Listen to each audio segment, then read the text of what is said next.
Well, I'm going to make a few tiny qualifications here. So what I'm going to say to begin with is that I am not, strictly speaking, talking about climate change as such. And there's a very good reason for that, because climate change is fundamentally a scientific issue. And I am not in any way, shape or form a scientist at all. So I don't want to put myself in the position where I'm trying to pretend that I'm an expert in an area that I'm not, in which case you can all leave now. Alternatively, you could see that what I am meant to do, what I do, is I am a historian and a theologian. That's my thing. And as an historian and theologian, I can actually look at this more broadly than the specifics of the climate change issue and more around just the theology of how we would approach an issue like this. The other thing I want to just start by saying is that this is actually a rerun of a talk that I gave at a church about, 2 or 3 weeks ago. And what was interesting about that was the period lining up to it. So the guy who was the pastor who asked me to talk, he'd asked me to do it about a month before. And he asked me to do it, right, on May 6th. Okay? And then a month later, I walk through the room and start doing it. Now, in between, there'd been something that had happened that probably changed the way that we were expecting to go into that talk. Okay? There had been a political climate change in that time. And of course, what that meant was that we'd all thought, I'm not talking about whether you think it's right or wrong, I'm just saying it's interesting to think of it sociologically. Like, what had happened was pretty much everyone thought Labor was going to win, right? As a fair bet. And one of the central reasons that Labor was telling us that they would win is because how much people cared about environmentalism. And that was actually a key, facet of their platform, and that most people were going to vote for them on the basis of their concern about the environment. Now, what we actually discovered in Labor losing and the Liberals win was that, irrespective of whether it's right or wrong, correct or anything like that, the public feeling around that issue was at best ambivalence. Who cares? I don't care about that. Or outright antagonism. Look at Queensland. Environmental concerns were actually the reason why, on one level, Labor actually lost, was because people went, we don't actually like that you're going on this whole environmental thing, okay? Now, why do I point that out? Because I think a lot of the time when we're talking about this kind of issue as Christians, where we start with, what's everyone else's feel on this and how do we respond to that? And look, at times, that kind of a contextualised approach is entirely appropriate and you go for your life. That's great. But at another level, like a lot of other issues, the actual feel of the room is not the primary motivation that we should use when discerning whether we should care about this or not. What should be our primary concern? What the Bible and what Christians have thought and the theology and all that kind of stuff. That's actually, right? So our primary concern should first and foremost be what the Bible and all that kind of say, rather than purely placating one side of politics or the other. Now, I just want to add, as a fun little postscript to that, I started my talk basically on a similar vein, only to find out afterwards. So I'm talking to someone the next day who'd been at the church, and she said, "Oh, great sermon last night." And I went, "Oh, thanks very much." And I'd actually had to do the sermon twice, so I'd had to do it in the morning and in the evening. And in the morning, the pastor had gone to me, "That was great, really liked that sermon, that was awesome. Listen, I can't be there tonight, but you'll be able to handle it by yourself, right?" So I'm going, yeah, I've never been to your church, I've never been to your evening service, but how wrong can I get? It's great. So then I do the sermon in the evening, it's all good. Next morning, I'm talking to my friend and she says, "Yeah, that was a great sermon. The environment minister really liked it." And I went, "What?" And she went, yeah. So the state minister for the environment was in the congregation that night. And I went, "Really?" "Yeah, he's a regular at the church. It's great." So I call up the pastor and I go, "You didn't want to tell me that before I got up to do a talk on the environment?" And he went, "Oh no, I didn't think it'd be." "Oh, he's in my small group. Was that a problem?" Right, so there's a bit of a climate change for me in the whole thing as well. Right. So where I'm coming with here is it's great for us to engage in the key social issues of our day as Christians. But the fact is, whether everyone else thinks the environment is a big deal or not, shouldn't be the way that Christians decide our position. Our position should be based first and foremost on the Bible and how it has been understood over the ages by Christians, often wiser than ourselves. Surely, when dealing with a specific issue like climate change, engaging with the wider scientific discussions around that is helpful, of course, and I don't want to negate that. But in terms of the morality around it, what we think is the right thing to do about the environment, that's something the Bible has something to say. And I'll just point out another thing. We live in an age that is highly secularistic, where we're told that the issues that face us spiritually are fundamentally divorced from the issues that face us in the material world.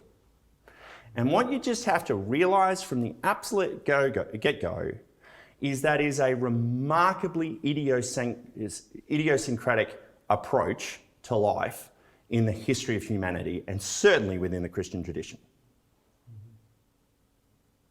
The idea that you could take the material world's issues and put them over here and just be focused on spiritual issues as if you could divorce those would be absolutely patently ridiculous to most Christians throughout the last 2,000 years. Okay? Celtic Christians would be horrified by that concept. I'm talking like the 600s and stuff. Okay? The vast majority of the medieval tradition would have found that just absurd. And so the idea that we could do that is not a Christian position. Historically speaking, it is far more consistent within the Christian tradition that we should look at issues like the environment in the material world as a fundamentally spiritual issue, because spiritual and material aren't actually different at all. Okay? That is a distinction that is a very historically idiosyncratic one for Christians especially. So, one of the first things that I want to say here is that when you actually look at the Bible starts with environmental issues. Okay? Like Genesis chapter 1. And so I'm going to go and read through a little bit of Genesis 1 for you. Now, for a lot of you, you're going to go, "Oh, well, I've done this 1,000 times. But I want to frame things in this because I think this provides a lot of helpful frameworks for our approach to the environment. So, I'm going to skip over for now all of the stuff about how God creates everything, how he creates the environment, including things like the seas, the animals, and all that kind of stuff. I'll get to them in a minute. But what I want to start with is the bit that has to do with us. And that is Genesis 1, 26 to 27. Then God said, "Let us make humanity in our image, in our likeness, so that they may rule over the fish in the sea and the birds in the sky, over the livestock and all the wild animals, and over all the creatures that move along the ground." So God created humanity in his own image. In the image of God he created them, male and female he created them. So the first point to say here is that we humans are remarkably special creatures. We are made uniquely in God's image, which means whatever he does is kind of something we're meant to do. We're meant to emulate him, which leads immediately to the second point. If we are meant to be like God, well, what is God like? And you actually learn an awful lot about what God is like from the way he creates the world in Genesis 1. So actually, a lot of when God says, I'm making humanity in my image, he's actually saying, I want them to be like me, and he's already shown us a lot of what he's like. That will therefore correspond to how we are meant to be when we're being image bearers of him. Okay? Right? What do I mean? Well, the first one is that he is a they, who is also a he. Okay? Let us make humanity in our image, in our likeness. Certainly since Jesus came, this has been understood as a reference to the Trinitarian nature of God, that he is God the Father, God the Son, Jesus, and God the Holy Spirit, and that these three persons are so beautifully intertwined in love and trust and purpose that the three become one God in three persons. Now, to the question of why this triune God would create this place in the first place, let's actually flip to another passage. If you've got your Bible, you can look it up, but I'm just going to read it out so you can check it later. And that's Romans 1, verses 19 to 20. For what can be known about God is plain to humanity because God has shown it to them. Ever since the creation of the world, his eternal power and divine nature, invisible though they are, have been understood and seen through the things he has made. All right? Okay. So here's the thing.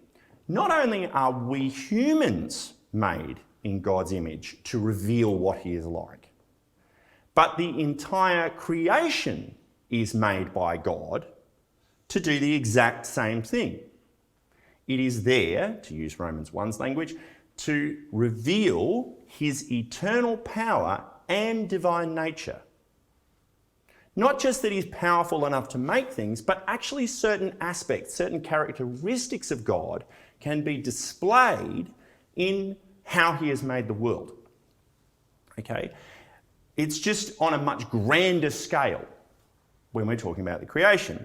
You could say that we as humans show the micro of God. We show the detail of it in the way that we interact with each other. Whereas creation as a whole reveals kind of God on a macro scale. Okay? What Calvin described as the theatre of God's glory. That was his description of creation, that it is the theatre of God's glory, which is wonderful. So let's have a quick look at how God creates the natural world, back just before the bit that I read you about him making us in his image, because now we can actually look at that in terms of what does it reveal if God has created this as almost a kind of macro self-portrait. What does it reveal about who God is? That's a very interesting question to ask. So let's go from verse 11. Now I'm going to skip a bit. Back in Genesis 1, we're going from 11, and I'll skip a few bits, just get to the highlights. Then God said, let the earth put forth vegetation, plants yielding seed, and fruit trees of every kind on earth that bear fruit with the seed in it. And it was so.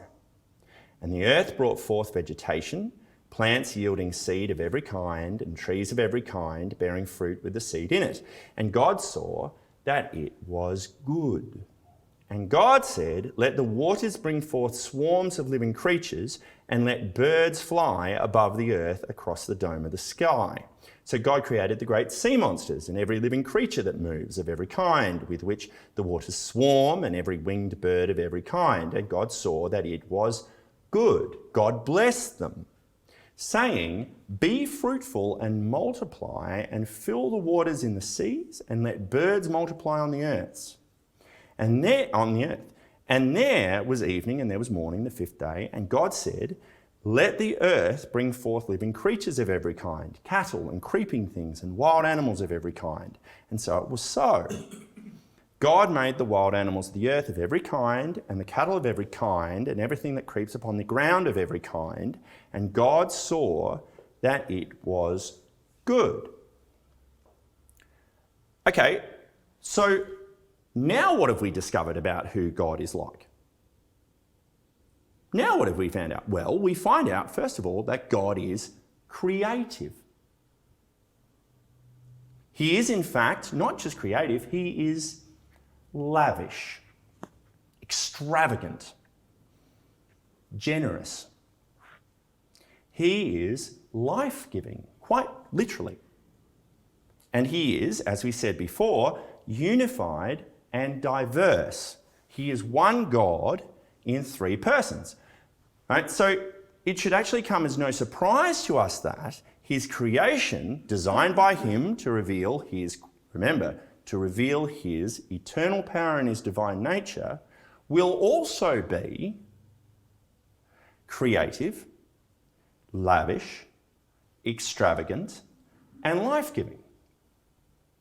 If it's meant to reveal him, it's going to do the same as he does, right? Is it any wonder then that God tells the creation in his blessing, "Be fruitful and multiply"? Of course he wants it to do that. He wants it to do that because in doing so, it reveals something of himself, his desire and capacity for there to be lots and lots and lots and lots and lots of life.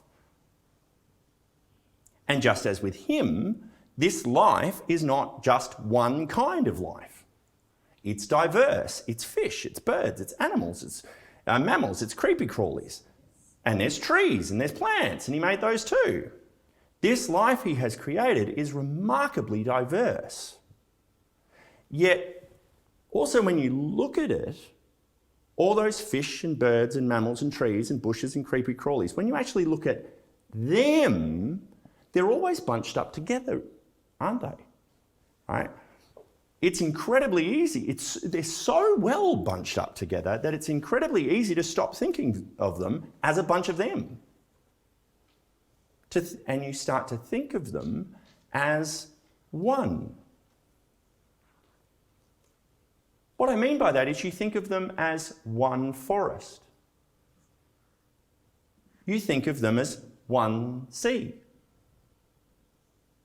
I mean, have you ever looked at a picture of a forest? You use "a" because it seems like one cohesive whole. And if you actually really think about it, it's not one, it's actually lots. It's lots of animals, lots of trees, lots of birds, lots of all kinds of stuff. Grass. Yeah. So it's all of those things. It is one ecosystem. They exist in such important harmony, integral to each other's being, relying on each other, living, growing, dying together, that they become one. Which again is hardly surprising considering who created them and why he created them the way he did, to reveal who he is.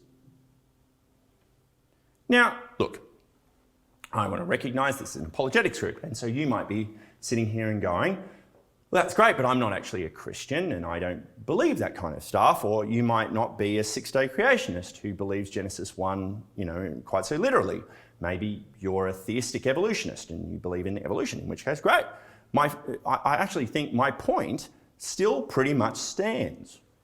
And here's why. Because lots of people read Genesis 1's creation account more generally as about the why of creation than the specifics of how. Tabor had a visiting scholar this week, and he said Genesis 1 is more about,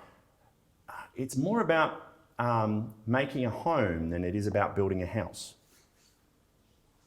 Which I thought was an interesting way of putting it.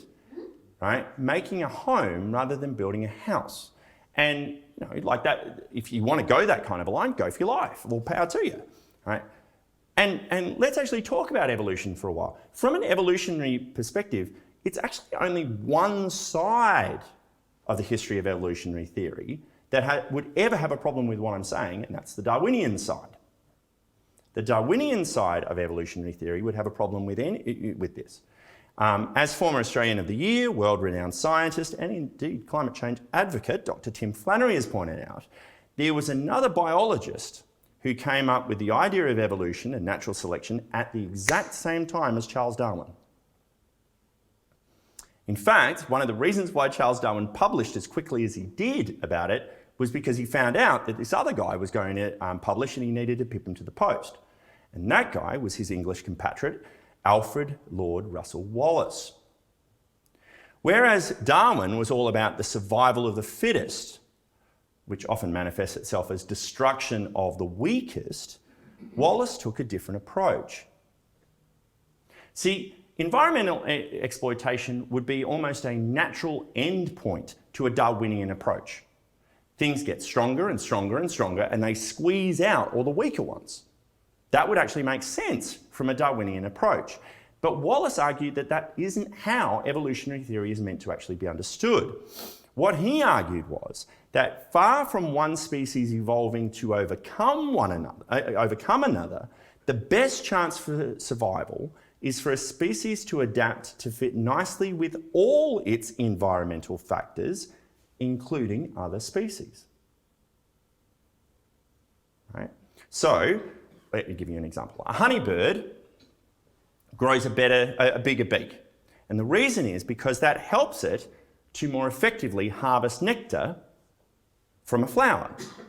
But that doesn't just help out the bird, it also helps out the flower.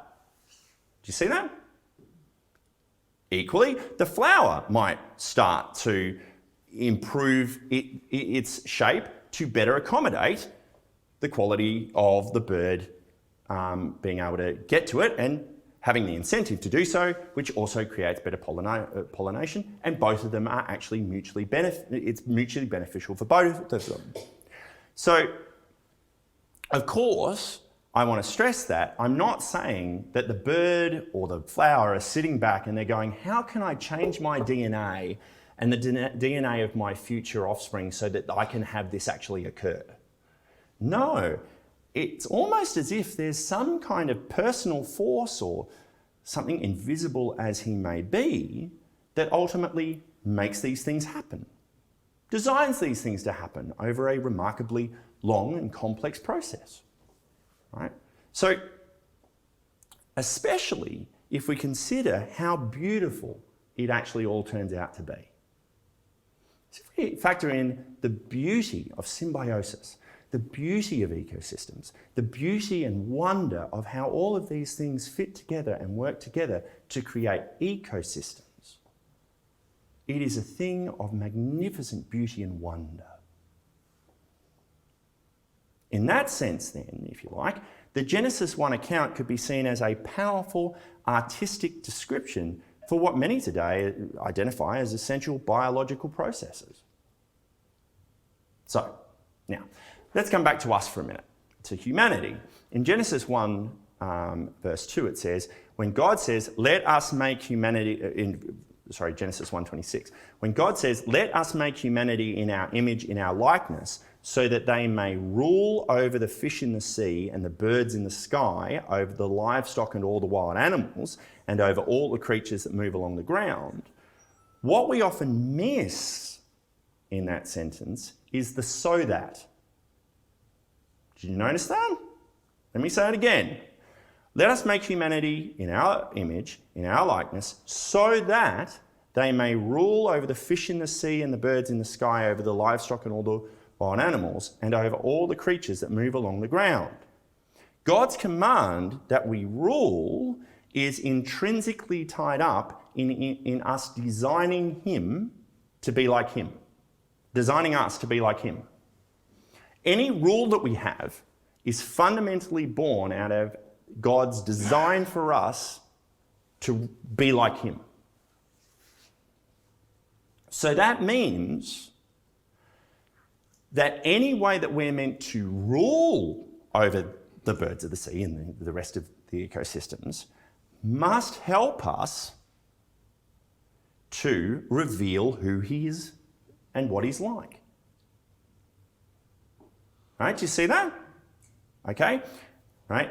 If we try to rule in a way that does not reveal who he is like, then that's not good. Okay? In turn, we are also meant to lead creation in such a way that it can do its job too. Because that's how God rules. God rules to help things to flourish and grow, be fruitful and multiply. So we are meant to help creation flourish, multiply, facilitating its unity and its diversity. And we do that effectively when we do it together, each of us bringing our own diverse ideas and plans and insights to the furthering of that unifying cause. Okay? Now, let's put that negatively for a minute.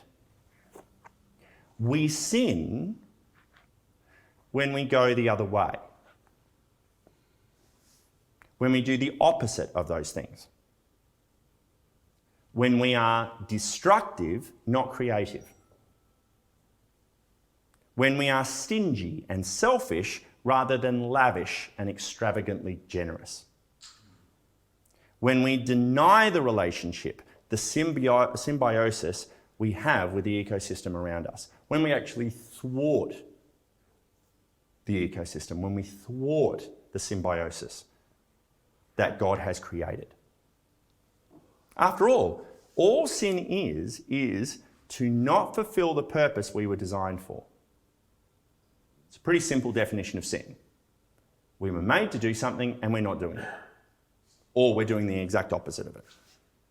Some people accuse Christians of having used God's command, to use the Old English, to have dominion over creation as a mandate to exploit it. That what Christians have done is they have said, because God told us to rule over the birds of the sea and all that kind of thing, that gives us the right, the mandate to push them around, exploit them for our own purposes, that kind of stuff. Now, I got to tell you, I think that's historically exaggerated, to be honest. But even if it isn't, the point is that's not what God wanted. That is not what we find in Genesis 1. It's not what this passage is supporting. So anyone who has made it like that has flipped the purpose of the passage. The passage is about stewardship and facilitatory leadership. It's about us facilitating the creation to be creative, to reveal who God is, to be the theatre of God's glory. That's actually what leadership there is, to have dominion is. It is not to exploit. We sin when we make it about exploitation or as a justification of exploitation. We break the primary purpose of our humanity. The first thing that God created us to do. All of this points to the fact that whether people are voting for it or not, we as Christians are clearly commanded by God, literally, before anything else in history, to look after this planet and all those living things living here with us on it. That is our first mandate. That is our first command. So, if there is a threat to the world's ecosystems or to the planet's environment, then yeah, hey, we should be right at the forefront of dealing with it. And may I say that Christians across the world actually are often at the forefront of dealing with it. Have a look at groups like Arosha, for example. All right, you can look up Arosha later, Rosha, R-O-C-H-A. Christians are often at the forefront of environmental concerns for any number of reasons, but not least because they see the importance of this is a theological point, that we are called to be stewards of the earth, carers of the earth. I've spent all night talking about Genesis 1.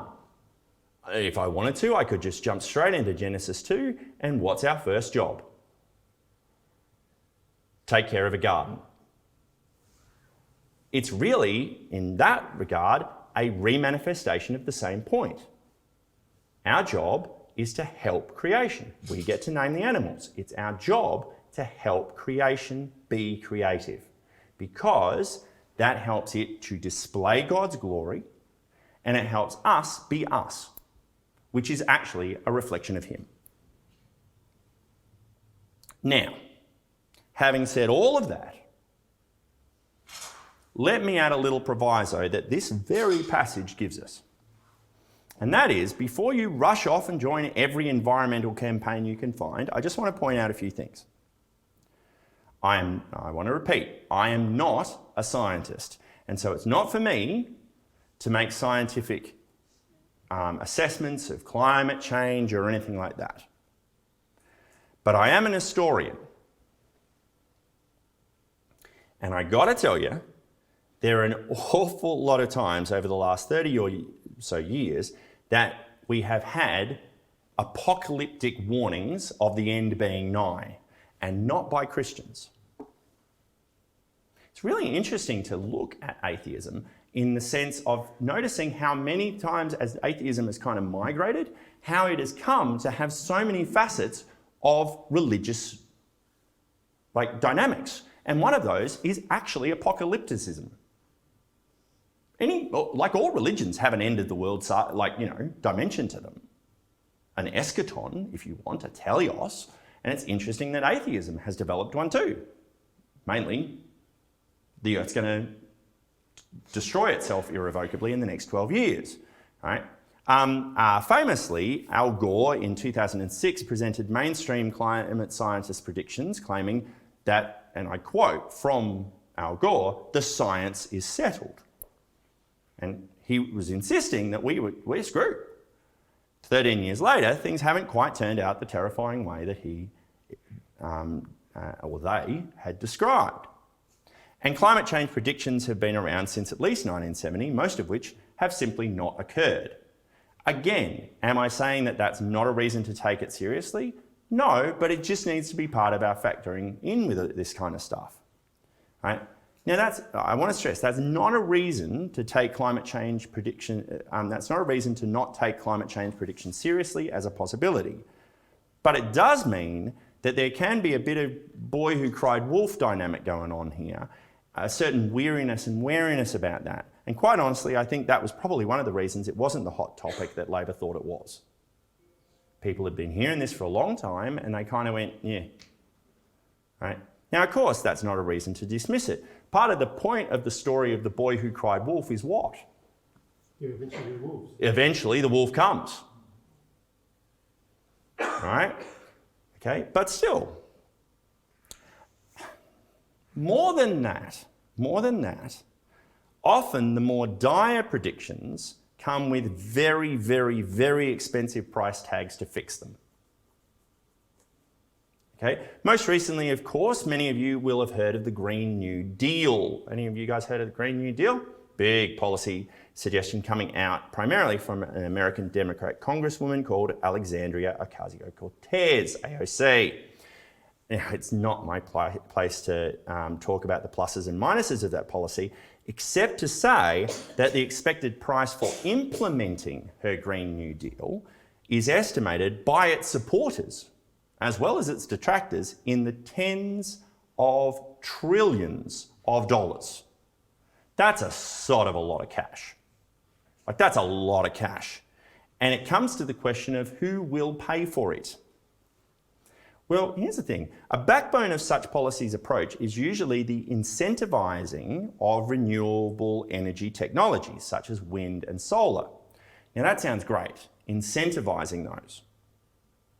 What that usually means is the de-incentivizing of traditional energy technologies such as coal or whatever, for example, right? So it's great to put money into solar and all that kind of stuff. If you've got solar in your house, God bless.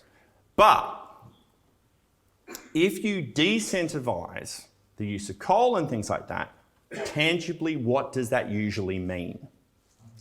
What that usually means is taxes or extra levies, making it more expensive to use any kind of power other than green power. Okay? And here's the thing. Look, I'll use an example for myself. For at least the last 10 years, my wife, who's here, and I have had a plan with our energy provider, Origin, where we pay for 100% renewable energy. Right? That's something that we bought. Okay? And why did we do that? Well, because of this. Because we are happy to agree with the vast majority of climate scientists and say that climate change is a real thing and we should be working with renewables more. Okay, great. Still committed to that, totally agreeing with that. And so what we did is we said, as a kind of spiritual discipline, recognizing that the spiritual and the material are not divorced from each other, it is actually a spiritual discipline for us to show stewardship to the earth by making the material choice to get 100% renewable energy, to pay for that. Okay? Now, it costs a bit more. Sure.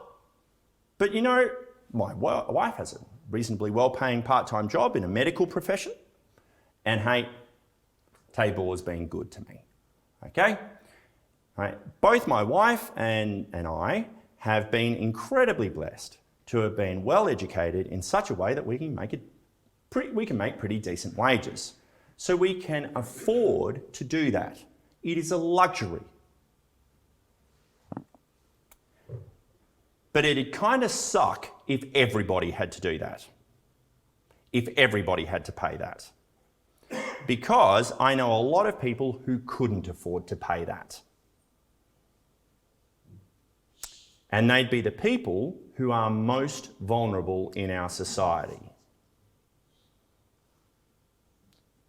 Put simply, the wealthy are often the people who are pushing for expensive environmental policies they can afford to pay for.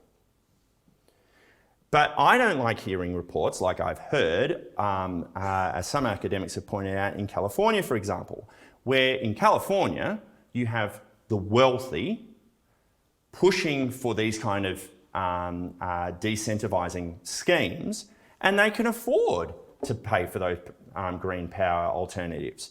Meanwhile, lower income families spend all day during a hot Californian summer at air-conditioned shopping malls because they couldn't afford to put on their air conditioning at home, thanks to carbon taxing and the like. That seems a bit off.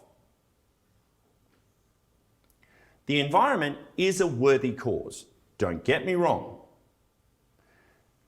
But so are people.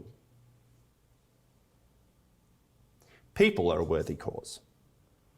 Now, I want to also stress that, of course, mistreatment of the poor, marginalisation of the poor and the underprivileged can happen on all sides of politics, left, right, whether they have environmental concerns or not.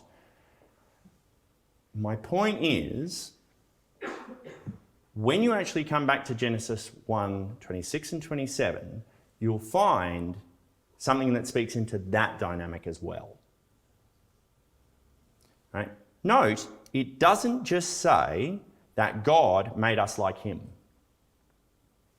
Okay, like if it wanted to, all that Genesis would need to say is, God made us to be like him, to copy him, to replicate his actions and character. Right? It could say that, but it doesn't. It's much more specific. Right? This is what it says. Let us make humanity in our image. Right? The idea that people could be made in the image of God is actually repeated 4 times in those 2 verses. The use of that idea of image of God is actually repeated. It's laboured, actually. It's a laboured point. You kind of get to the end where you go, all right, I get the point. Okay?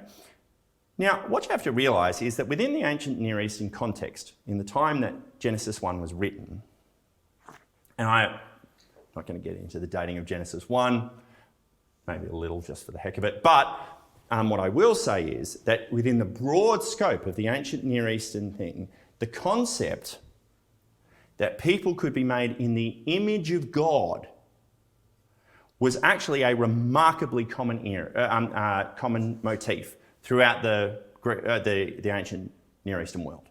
It happens all the time. Okay? I talk about this in my theology class at Tabor. The thing is, if you look at all the major players here, I'm talking the Egyptians, the Hittites, the Assyrians, the Babylonians, anywhere you go around there. It happens all the time. But what's really interesting is it is consistently applied not to people generally, but to royalty. Okay? So who here has heard of King Tut? Right? King Tut, his name technically is Tutankhamen. It's the only Egyptian I know. Tutankhamen. Amun. Tutankhamen. Now, what does that mean? Amun was an Egyptian god. Tutank means image. Okay? So Tutankhamun, Amun, is the image of the god Amun. That was his name. Okay? They use this concept, the image of God, as a title, right? They used it as a controlling mechanism over the lower class that they ruled. It was actually a mechanism of societal oppression and exploitation. The basic logic was, I'm made in the image of God, you most certainly are not, so you better do what I tell you. Right? It comes in real handy when you want to push around a bunch of slaves. Real handy. Now, that might tell you a brief insight into when I think it was written. Just as a fun aside, I don't think it's written after... I don't think you write, hey, everyone's made in the image of God, when the ruler has just benevolently let you leave and paid for you to build your new temple. You don't stick your fingers up at your ruling class when they do that to you. But you might do that when you have just completely destroyed an entire, most powerful nation and you're free. Then you say, up yours, we are all made in the image of God, not just you. Right? Fun aside, but my point is wrapped up in Moses' with the inspiration and guidance of God, of course, wrapped up in Moses describing humanity as being made in the image of God is him directly refuting what the Egyptian, Assyrian, Chaldean, and all the rest of the powers that be said about themselves to keep poor little groups like the Israelites in line. It is a statement of liberation and equality. Because we hear, not that those leaders aren't made in the image of God, but that all of us are.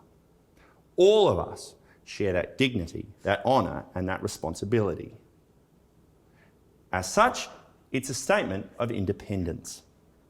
Friends, the passage that I've taken you through tonight obviously points to us having a tremendous responsibility to take care of the planet's ecosystems, of the plants and animals we share this world with.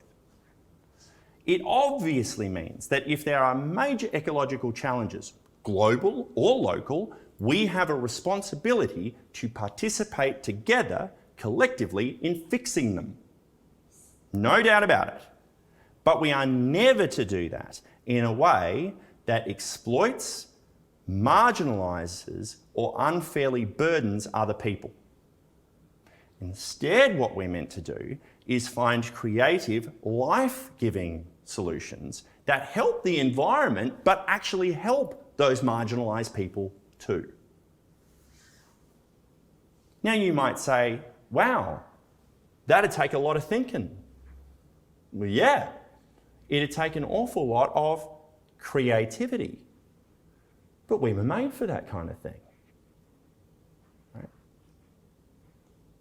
we need to empower people in whatever environmental policies we may take, and not just empower them to turn on their air conditioners, but something that empowers them to themselves be more fully made in the image of God that they are designed to be. And how? By getting us all, including them, to serve in helping society and nature to flourish and be blessed. When we do that, we are truly fulfilling the reason why God made us in the first place. Thanks. Okey-doke. Thank you very much for doing the presentation.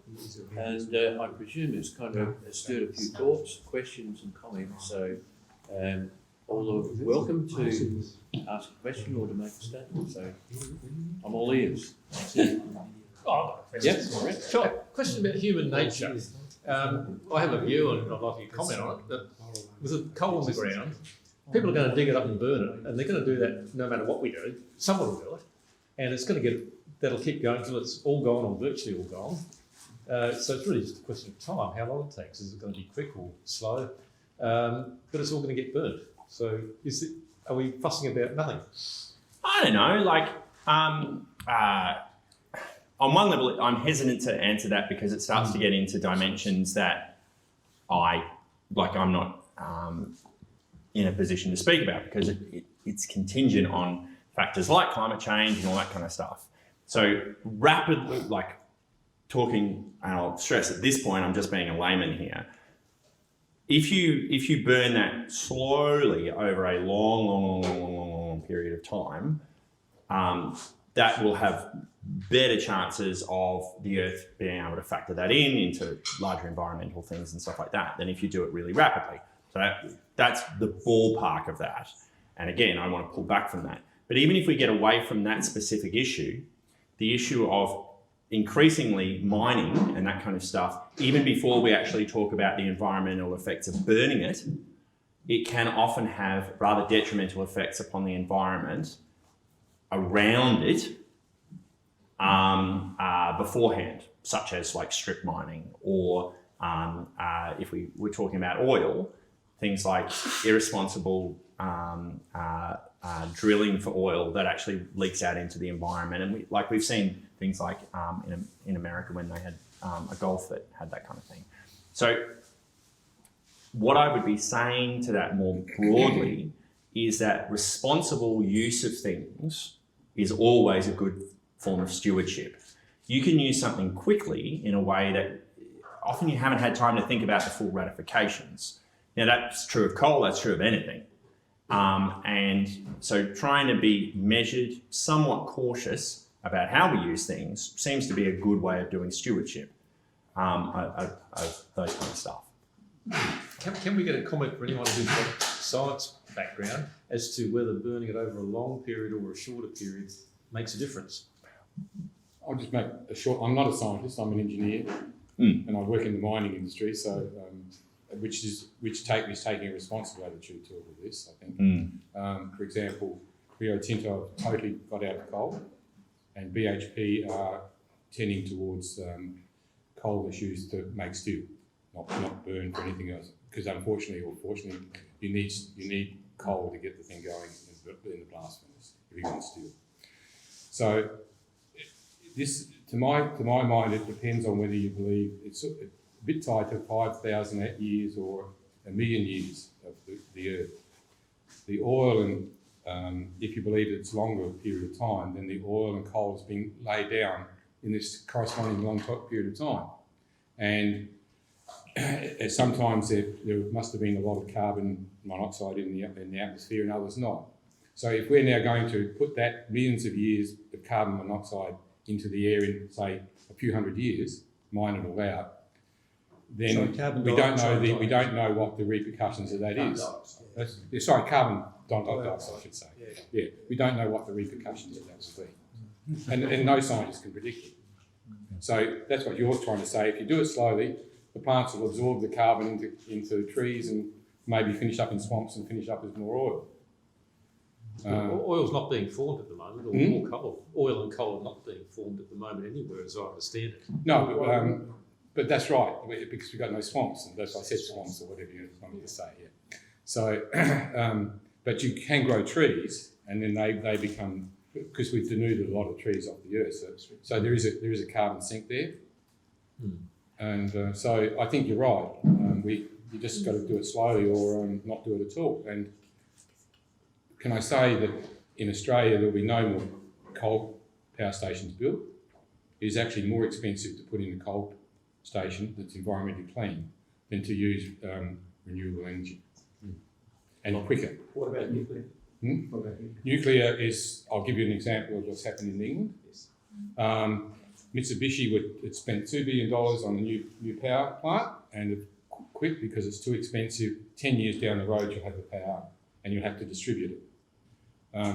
My comment on, I'll jump in because I wrote a few notes, but my comment on the business about it being more expensive, that is something that I believe is distorted at times, in the sense that since we've got technology, we've adapted to it. The cars that we produce are different. We're doing research on even getting to the moon. You could argue it's going to cost us $1 trillion if they relaunch the moon. Is that a waste of time? We spend money on armaments as well. So there was a comment made in the paper that I read. I forget which paper it is, but it was by an environmental denialist. But he said it's a win-win situation. We should go renewable, because he was thinking of the environment, what we're doing to the environment. Now you can't. When you do the sums, also, if we covered the Earth with solar panels, we could not generate the energy that we're consuming now by burning coal. Therefore, there's also a change of lifestyle we're going to have to be more sustainable. So those are the things that people are grappling with now, and there are a lot of solutions out there that don't get mentioned, and that's to do with the hydrogen economy, which is where the main research in engineering is going. And there are already cars in Canberra running around, Hyundais, which are hydrogen driven. There are countries that are hydrogen, they rely on hydrogen, that's Denmark and Iceland, for example, the places where the snow melting is affecting them. And so, what I'm saying is we are heading for the things you don't read in the paper. You need to read the engineering journals and stuff like that.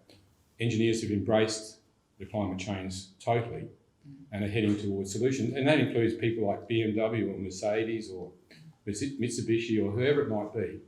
And an example for the big miners, the bad guys, so to think, they already factor in a carbon price to work out whether it's economic or not. So they take that into account in looking at projects.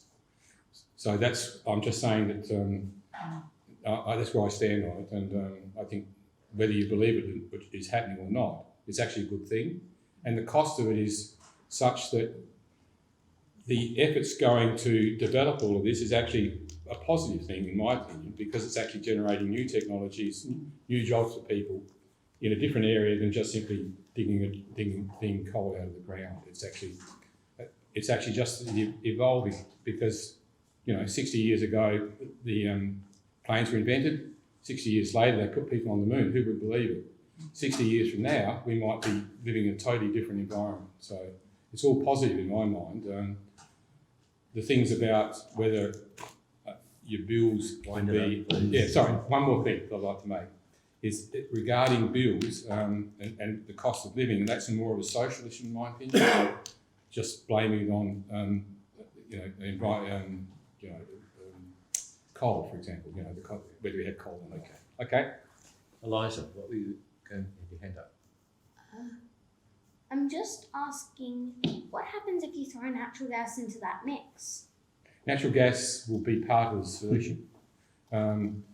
People are already talking about putting hydrogen in South Australia. If you go to the Tonsley Park, they're already planning to put hydrogen into the gas. You can mix it.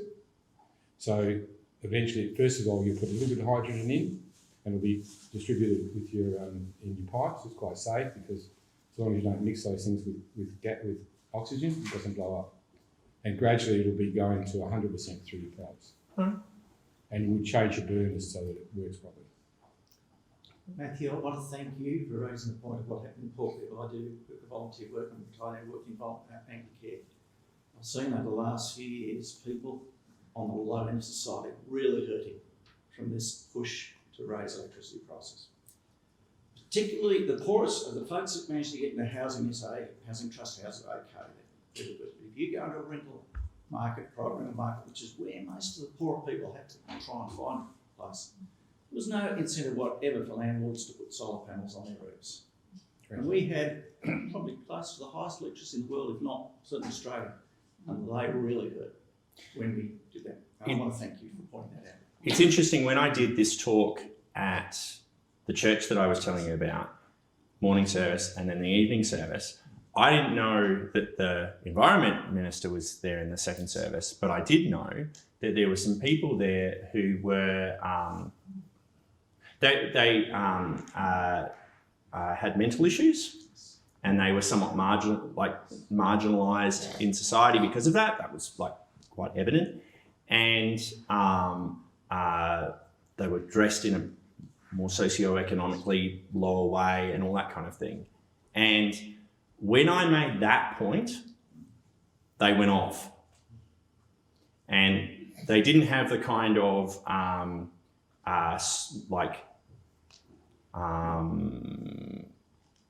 social niceties of how to, the eloquence to express that. But they went off, and they were really, really supportive of that point. And it was quite obvious to me that for them, that was a thing that they themselves had felt experienced. Now, I come back to what you're saying. I can see that. I can see that, let's take something like tree planting, for example. If you do tree planting well, that not only helps the environment, but it actually helps lower socioeconomic groups, because suddenly those can have resources, namely wood or fruit or whatever like that, and that actually helps the local economy. If you look in places like Africa, that's certainly a dynamic in places in the Southern Sahara areas. My point is that when we're thinking through environmental solutions, if when we're doing that we say, oh, this will actually probably hurt a few people, and they'll be younger, poorer, that's a problem. Now that doesn't, and your point is well made, in that you don't have to do that even. You don't even have to take that approach. You can usually actually approach it in a more creative way where you go, this will not only help the environment, it will actually help the rest of society, including the people in there. So, yeah. Can I just, sorry. There's a bit of it, I need to reply to that, I think. There's a lot of misinformation about where the price of the energy is coming from. Our power stations have reached the end of their useful life. So there's a cost of renewing them. So whether you put the money, that's why the point I was trying to make is, do you put the money into new power stations, which are actually dearer than put your money into renewables? So that's what I was trying to get about the misinformation. Also, the electricity rules are being rewritten at the moment so that the price gouging that was occurring cannot occur. So, because the electricity is not about just pumping power, and it's actually stabilising it so your pots work properly and you don't burn out things. And people are paid to do that stabilisation. Now, renewable energy means that there's bigger variations, hence that battery is there for the protection of the system. It's not there for supplying power. It's actually to stop those variations. That power of South Australia has actually saved 2 brownouts from Victoria already. Okay, not South Australia. So it's quite sustainable now to make a reliable network that is 70% renewable like South Australia. And the prices of South Australia will be the only states going down in the short term. I've got friends who just moved to Tasmania and quite paying. Sorry, half the price for electricity. Yeah, exactly right. But that's because they've got renewable energy. They have in Tassie yet? Yes, correct. You know what I'm saying? Yes. So you've just proven my point. But why not here? Because of the various things, various factors. Well, our prices are going down. Our prices, and you just go and read some papers from the government. Just in July, First, I got notes. No, sorry. What I'm saying is they're expensive now because of the rules. Yes. Okay. All right. And we all know about how people were gouging on gas and all the rest of it. I'll Okay, get so started. that's- Sorry, Elijah. what I'm trying to say is there's a lot of misinformation I'm hearing here. There's a few questions over here. Yeah, I would. But it's used. Yeah. Eliza, what's the one say? As a random person who can't do anything large scale by herself, what should I do? Oh, no, that is an excellent question. Exactly. Right, now, that's where you can find micro ways, little ways of having environmental impacts that matter. See, the problem with the climate change stuff is you're right. A lot of the time, those kind of issues are really big issues. And I'm reminded, taking a little bit of things out of context, Jesus once said that people will strain out gnats and swallow camels. And what he means is that people will often get so fixated with certain things that they miss other issues that they are more directly responsible for. And so if what I did is I said, there's this big issue called climate change, and who am I to say that I could solve such a massive problem? Oh, I'll just chuck that recycling bottle back into the landfill. That would be me being irresponsible. Instead, what I should be doing is saying, well, what can I do to help the environment more broadly within the spaces that I have?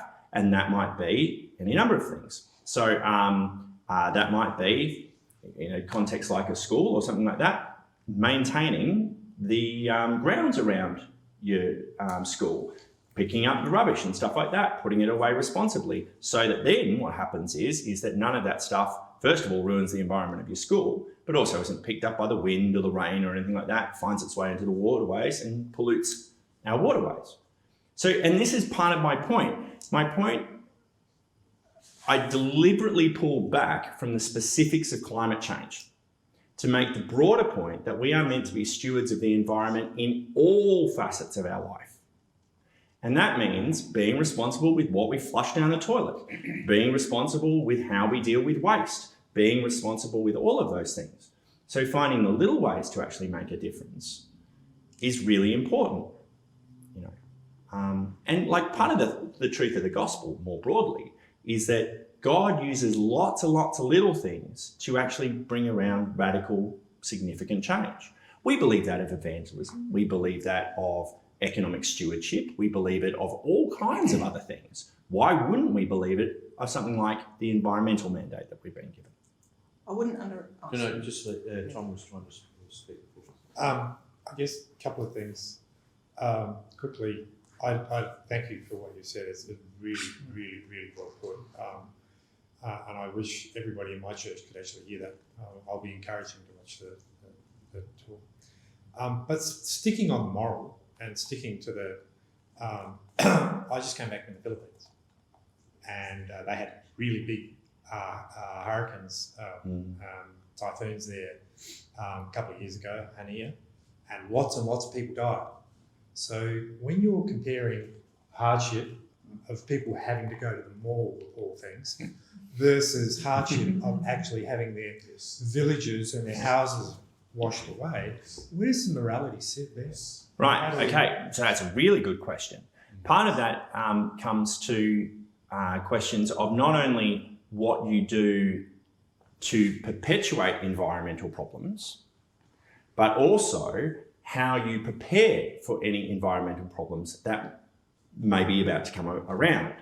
So, for example, if we as affluent people from an affluent nation know that there are other areas in the world that the people who live in those areas do not have things that can help them to weather the storms, quite literally, right? We have an obligation and a responsibility to participate in doing that. Now, that starts to spill out into questions of like foreign aid, or more broadly, just Christians doing their part to help in those, because I'm primarily talking about Christians here, right? So we know that in places where severe storms take place, hurricanes and stuff like that, let's change that to a different area. If we went to, say, the Caribbean, there are places in the Caribbean, say Florida, which are affluent, and they can build things and create systems that when those storms come, as devastating as they may be, they've created architecture and things like that actually, and processes and systems and town planning that make it so that most of the people will be largely safe or be able to manage that. You hop over a stretch of sea and you go to Haiti, the exact same storm takes place and people completely lose everything that they ever had in their life.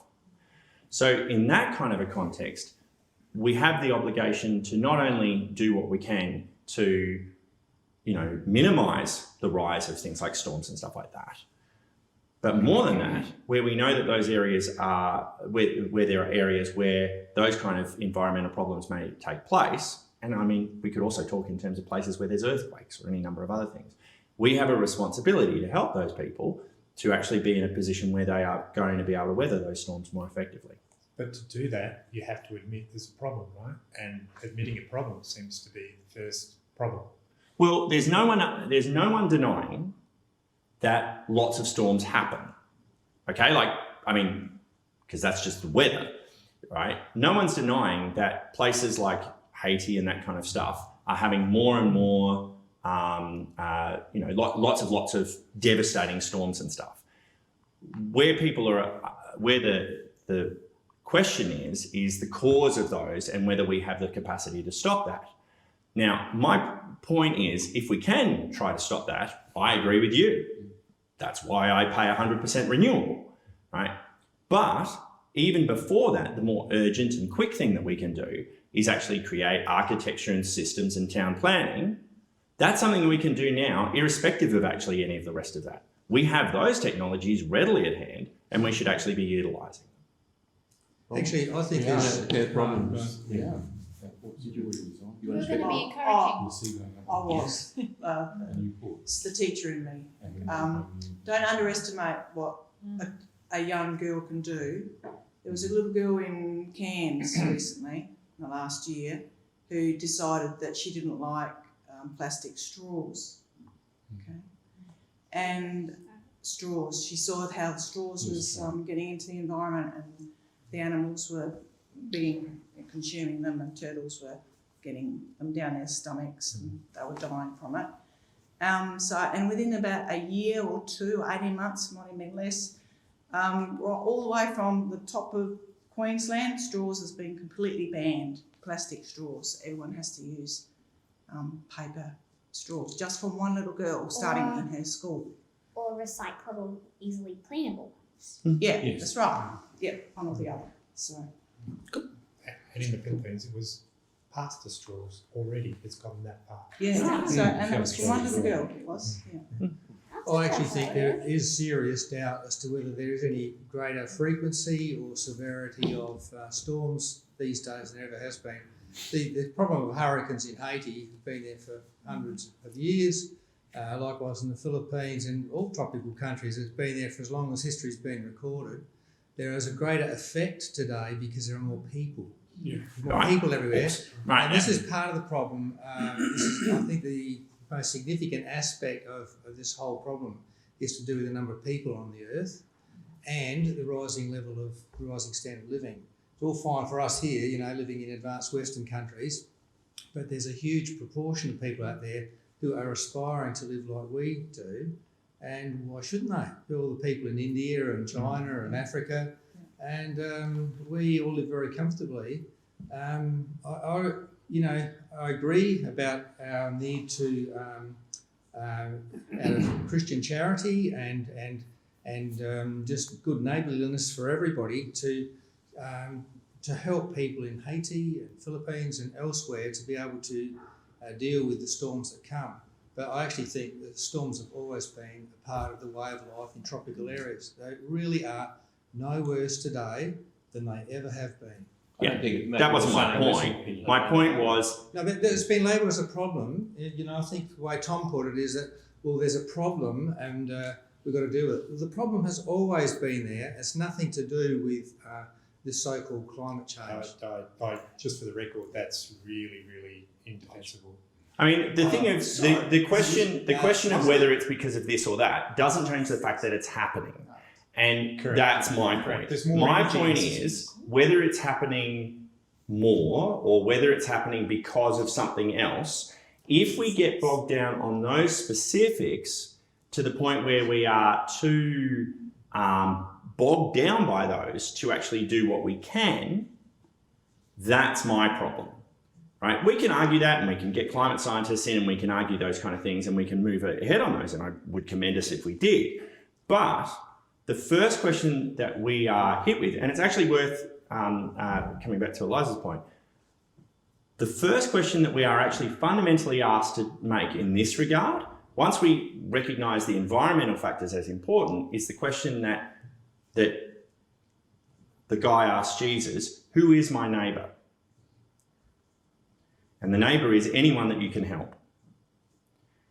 And so like the first impulse that we have when we've actually started to recognise the environmental concerns and take those seriously is to also ask, where can we help?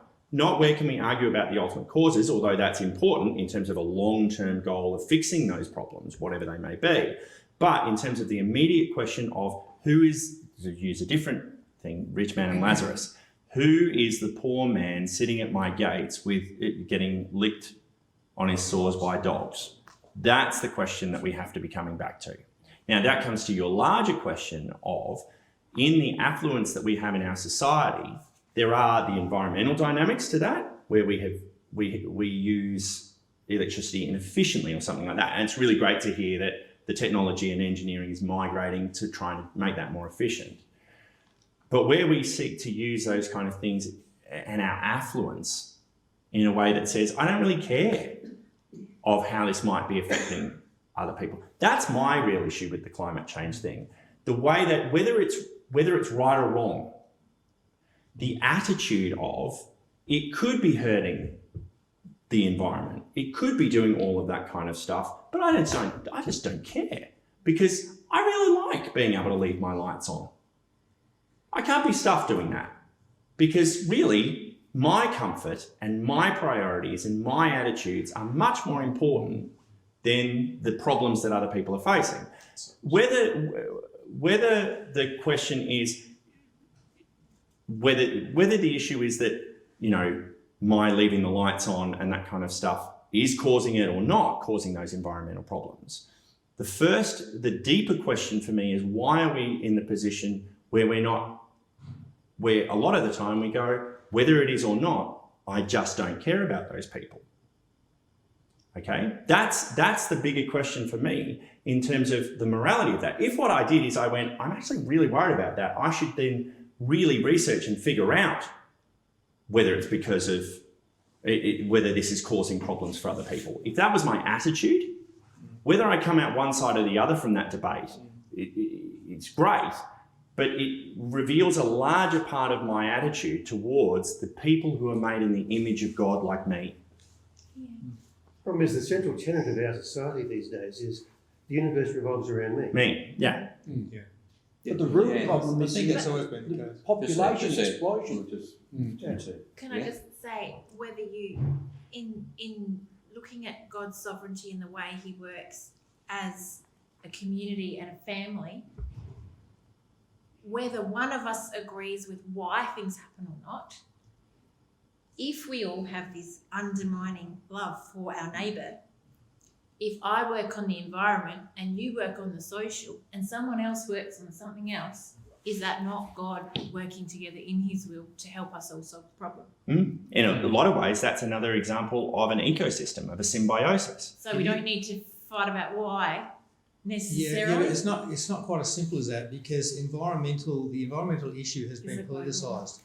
And the assumption is that unless you have a certain line of attack, then you must not be caring for the environment. Now, I care passionately for the environment. I think the environment is extremely important. I can't imagine a person that doesn't think that the environment is important.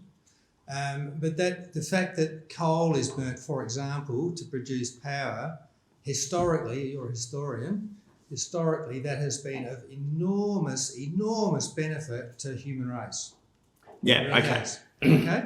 Now, I don't think that you or anybody putting solar panels on their roof is helping the people in the Philippines face hurricanes one iota. Actually, don't. It's Oh, nothing to do with it. they're independent issues, aren't they? Pardon? They're independent issues. Well, this comes back No, to... it's trying. There's an attempt to make it the same thing. To say that, well, because I'm putting solar panels on my roof, or I'm paying this additional money for renewable power, whatever that is, that's helping the people in the Philippines. I just don't think that's not related. Now, that's a really good point in that if what I did is I said, I don't need to help the poor at my gate because I'm doing my part, I'm paying the extra for renewables, and it gave me an attitude. Like this, the point is our selfishness and our sinfulness can manifest itself in all manner of fascinating ways, whether you want to go left, right, green, or not. So you can have the attitude of, I'm not going to do any of that environmental stuff. And the reason I'm not going to do any of that environmental stuff is because I don't give a stuff about anybody else and whether it hurts them. And that would be sinful. Equally, you could have the other option of going, I don't actually want to deal with people like that, so I'll do the nice, clean, safe thing that doesn't actually require too much of me, and that's doing the renewable stuff. And if all I did was that, and I never actually engaged with the poor, you know, that kind of thing, that would actually be a manifestation of the same problem. Now, coming back to my point about the theological point. The theological point is that because the three of the Trinity are all interconnected and all loving each other and all caring about each other, we have an obligation, wherever possible, to not isolate ourselves from other people. How we justify or manifest that, whether it's left, right, environmental or anti-environmental, isn't the point. The point is our attitude and our heart to love of neighbour, which is just as important a commandment as the love of nature and the fulfilling of its potential. You raise a really good point in that regard. So, yeah.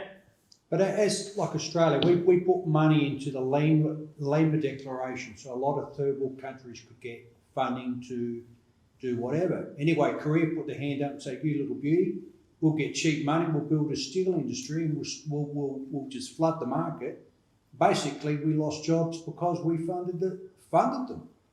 So, you know, are we helping them or are we actually stabbing ourselves in the back? You know, it's a bit like America said, should we give grain to Africa, which is a good moral thing, or should we actually take it out to the sea and dump it in the sea? Because if we give it away, we're actually killing our own market. So it's a lot of politics. Being good is not, you know, sometimes you're actually stabbing yourself in the back, and it's happening at the moment. America is actually dumping grain in the sea. Right. So now that know, raises other interesting issues theologically.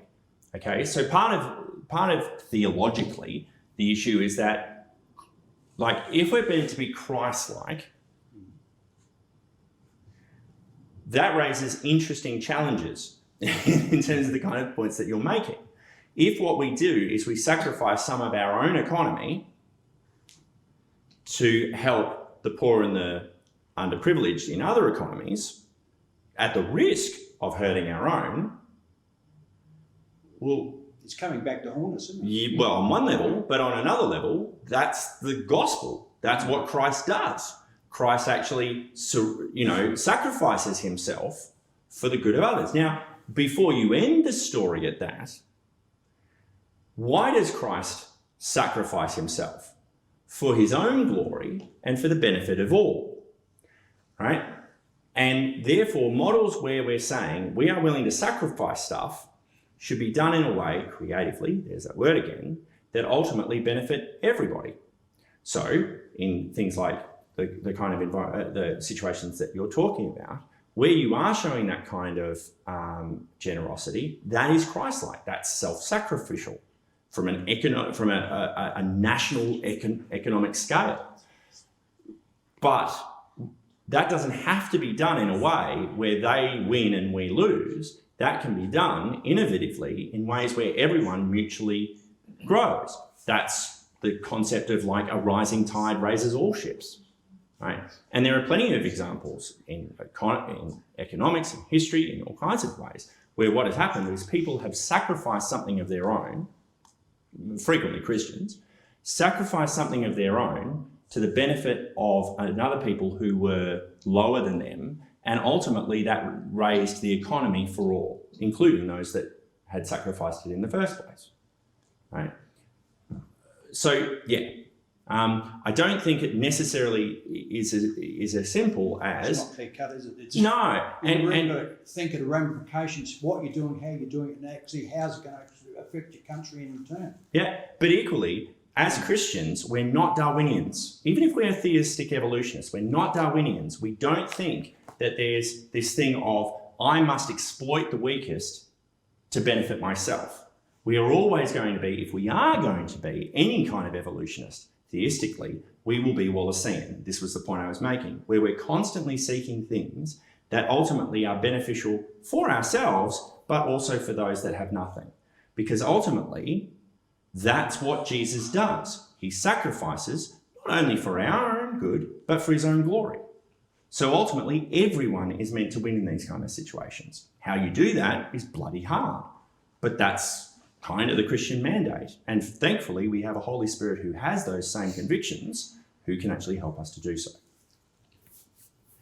Harking back to your story on Genesis, we look at our environment as it is, however it came to be, and it is a finite-sized environment.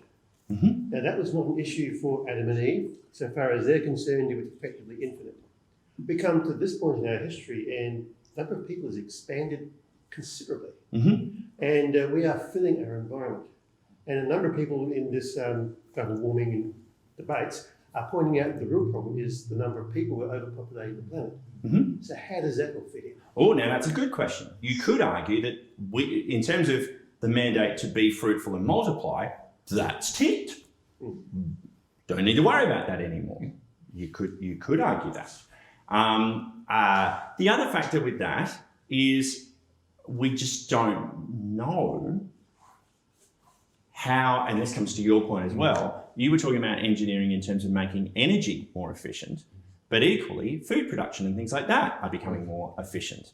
And so the capacity that we have to be able to sustainably grow things on the earth and stuff like that is itself a fascinating thing. And if we're thinking environmentally, environmentally, there's plenty of land that has the capacity to grow a lot of food. The reason it doesn't grow that food is because it's desert right now. But if you can find sustainable practices that actually can utilize that land with its nutrients effectively, you'll do great. If you want an example of that, look at Israel. I mean, Israel, like irrespective of politics and everything like that, Israel is remarkable for its water efficient use of highly, highly fertile land. And that's why But the Dead Sea is now almost empty. yeah, they can make a ton of food out of a very small landmass because they use it very effectively scientifically. And so the capacities that we have for that kind of stuff, right? And I don't want to talk about the politics of Israel. All I'm trying to say is where we have those capacities, that actually starts to answer those questions to a degree as well, okay? But if what we do is we have selfish approaches to our agricultural technologies, similar to having selfish approaches to energy technologies or anything else, that's bad. And it's not just bad from a human rights point of view, it's bad from a theological point of view, because Christians are made in the image of God to look at the neighbour at their gate and say, how can I help this person in a way that is mutually beneficial for me, for them, for the environment as a whole. But how still do we relate the fact that human beings are potentially, theoretically, infinite if we keep on reproducing and growing, but the environment is not? That's a collision there. Yeah, that's true. And to be quite honest, I don't know the answer to that because I don't know where that stopping point actually is. Actually, there's a lot of theory that it's around about 10 billion. And there's the Danish guy... 10 million? 10 billion. 10 billion. 10 billion. 10 billion is where we're heading. 10 billion, yeah. And there's actually some good data behind that. There are some reasons to have some confidence, to use careful language. But that seems to be about where we're heading.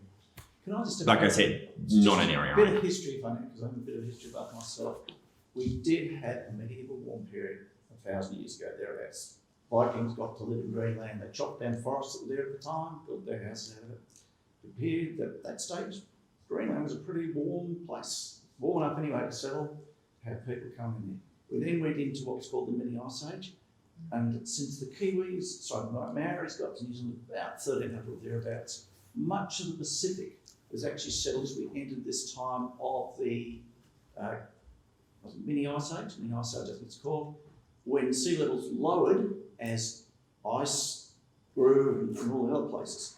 So we know we appealed from the Pacific Islanders, hey guys, you migrated originally from, I think it was Taiwan, around about 950 or so, spread across the Pacific, then came in just as the mini ice age was starting to lower the sea levels with ice accumulating thereabouts. Okay. And that appeal was, look, you have floodings. Sorry guys, you settled at a low sea level time.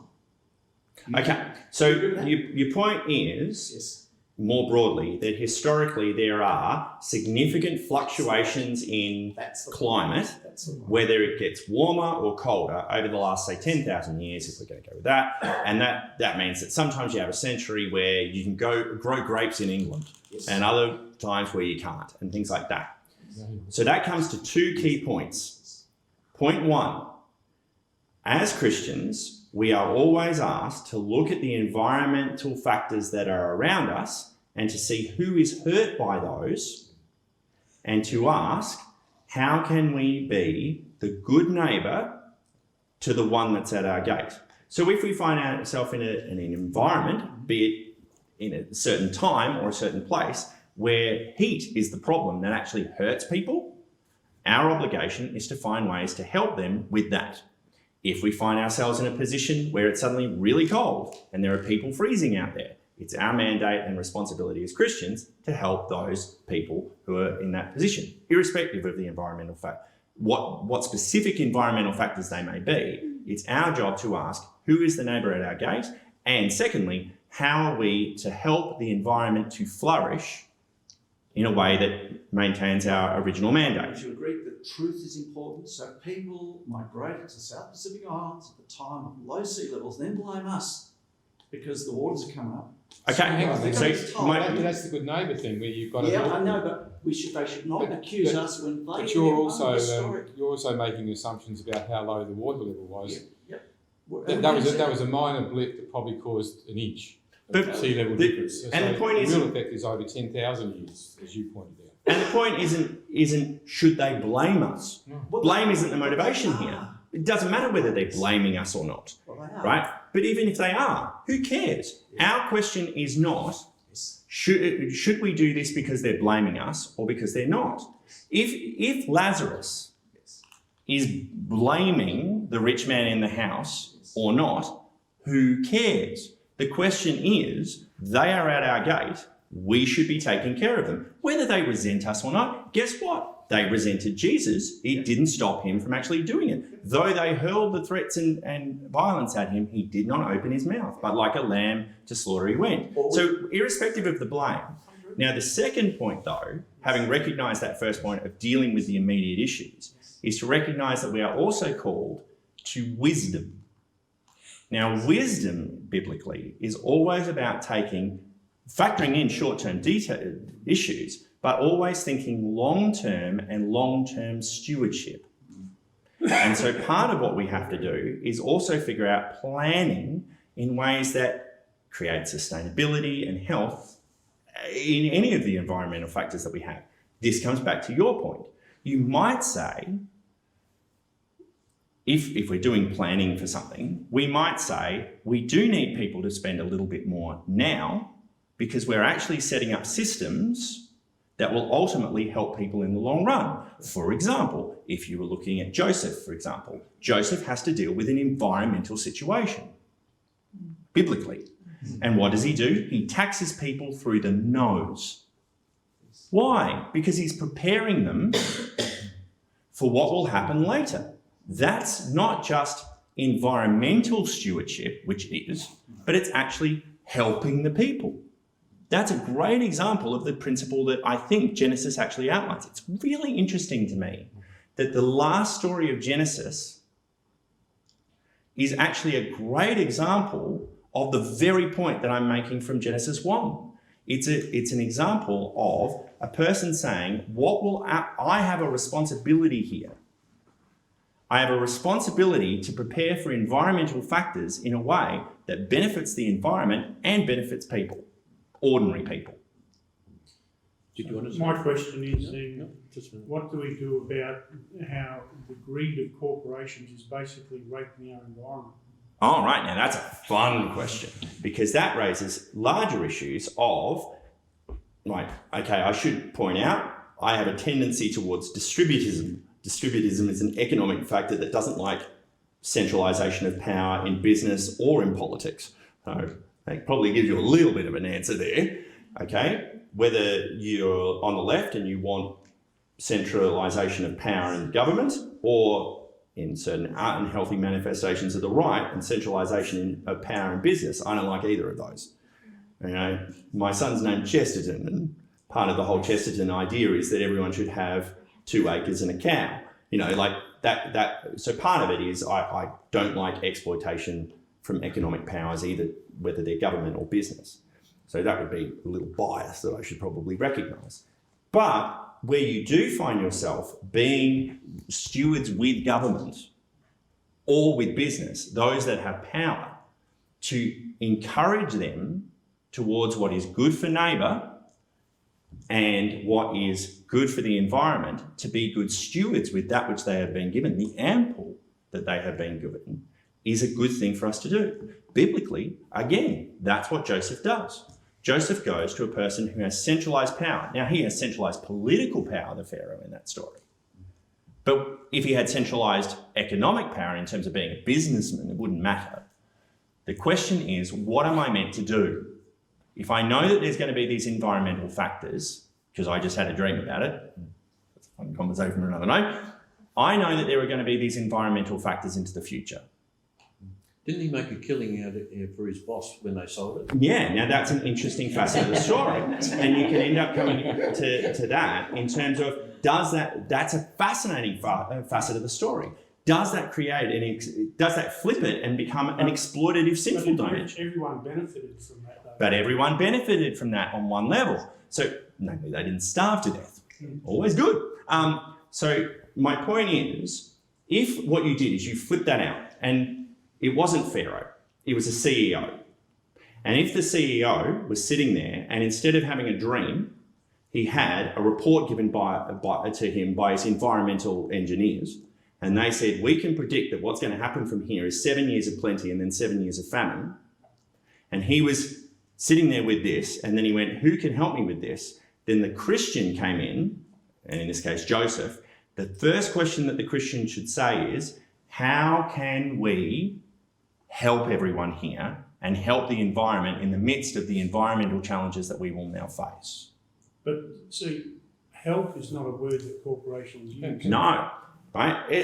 Unless they do, right? Unless they do. So I heard a talk a little while ago about a place, and I can't talk about the specifics of it, where there was a significant problem of drought. And in that environment, people were suffering and the environment was suffering because of drought. But as it turned out, there was actually a local spring that had ample water. The people in that area did not have the technologies to actually utilise that spring effectively for their agricultural and environmental needs.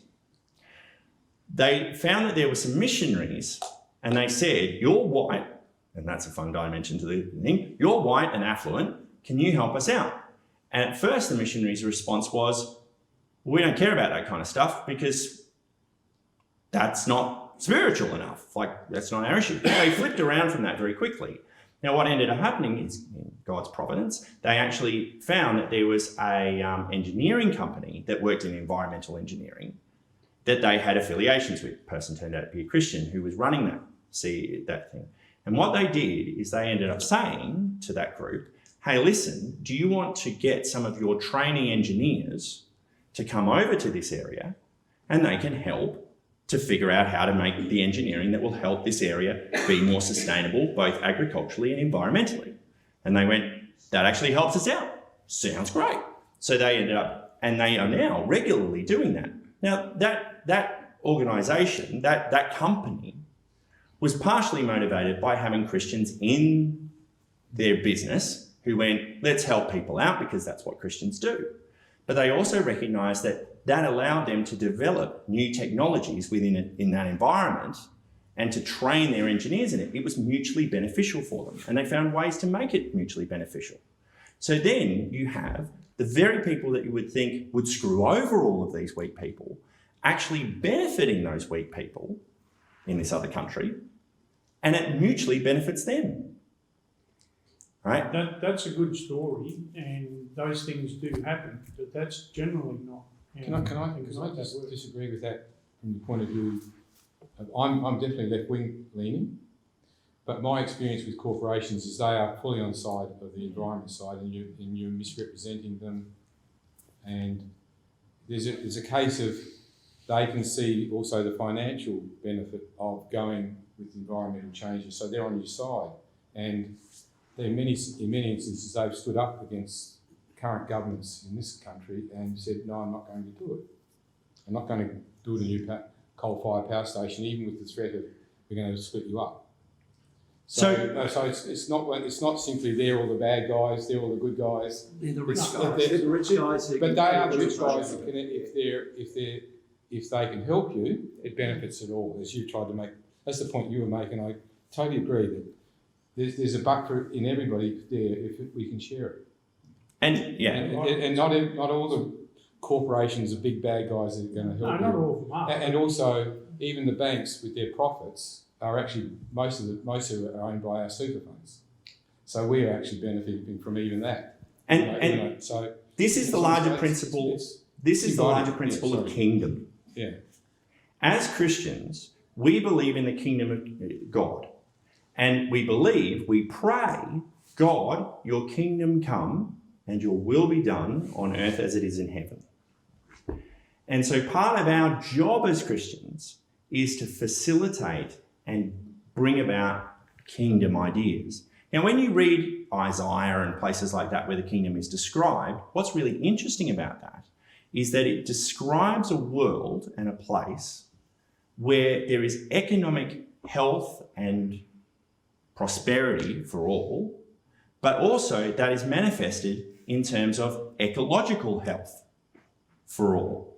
And as Christians, we have to find ways where we can bring about that kingdom in all manner of ways. And we do that innovatively in ways that ultimately bring the kingdom for all of the people involved, including business, including government, including poor, including those who are already rich, sometimes having to sacrifice something of our wealth in order to bring about those things taking place. Now, I am also aware that if we are going to be good environmental stewards, we don't want to leave the lights on for too long. And it is 9 o'clock, so I'm not sure how much longer you wanted to go. Not very far at all. All right, did you have something? Yes, it's just, say if land is used for replanting trees, what will happen to the people who use that land for agricultural purposes is to make the money that they live on? That's a good question. Often what it leads to is better water and better soil production. So usually places where there's significant soil problems and people can't grow stuff is often areas where there used to be lots of forests. So you can do projects on this in terms of, say, the Amazon basin. So in the Amazon basin, what happened was that they chopped down lots of trees to make land to grow stuff. What they found out was that once they took away the trees from there, they took away the main renewing of the foliage, right? Like all the dead leaves and stuff. And so ultimately the land wasn't that good, right? So what they ended up doing is they replanted trees in a careful way that actually then facilitated being able to do better agriculture and to help the Amazon forest flourish again. So again, this isn't an either or. Our job as Christians is to help find ways to be both and. So, yeah. But how long does that take? Well, in an area You're as... young, so what's good. Yeah. Yeah. In an area like that, trees grow real fast. So, yeah,